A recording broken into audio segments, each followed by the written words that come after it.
September 13th, 2011, about 10:30 in the morning. We received this master cylinder. It's Jim Smith's master cylinder from the resto shop. They were saying that the master cylinder wasn't working, that the rear brakes didn't want to bleed or something like that. So we're going to check out this master cylinder. Right now we're looking at some 171 pistons. We see the front piston, which is very short. There's the cavity for possible fluid right there. And here's the back piston, and there's the cavity for the fluid right there. Now what we find is this has a very short stroke. This is for the drums.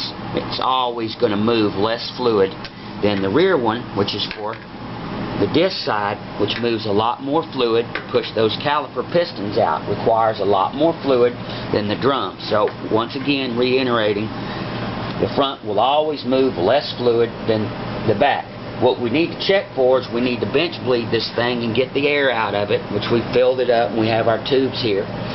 But what we need to check for is whether or not the compensating ports are working. And what the compensating ports are working is, after the fluid goes through, can it back up and come back into the cylinder and stuff. So what we're going to do is take the air out, we're going to check this master cylinder, and we're going to see if it works.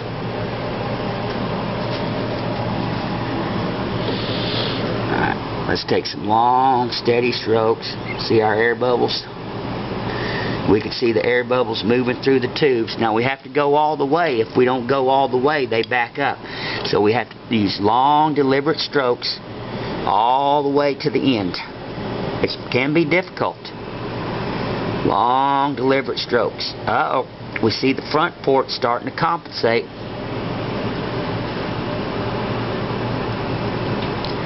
There's our geyser.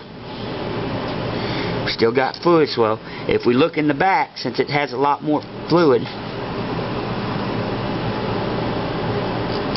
we can see the disturbance. Now, right now, the master cylinder appears to be working fine. The front one always gives you a geyser, and the back one you can just see fluid flow, a disturbance. This is a direct quote out of Mopar technical manual or any service manual under the heading checking master cylinder. Okay, so now let's check for fluid flow. I'm going to take this one. My assistant's going to hold the other one down, and I'm going to check for flow. We have a nice stream.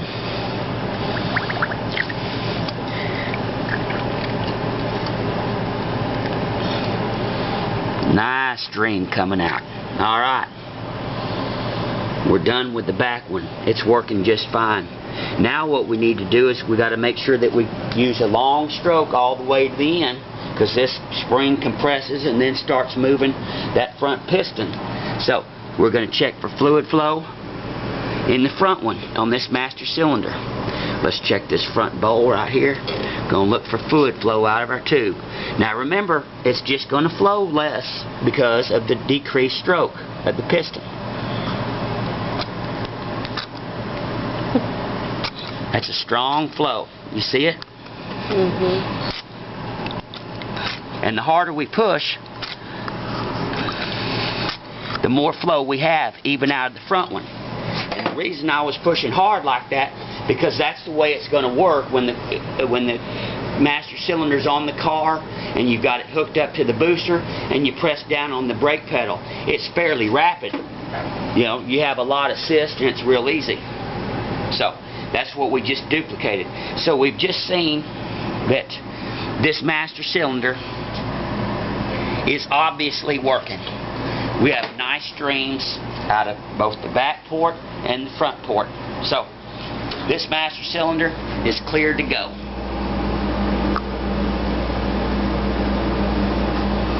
Thank you. I hope everybody can use this little short video. Once again, appreciate it. All you guys in the Mopar world, the Ram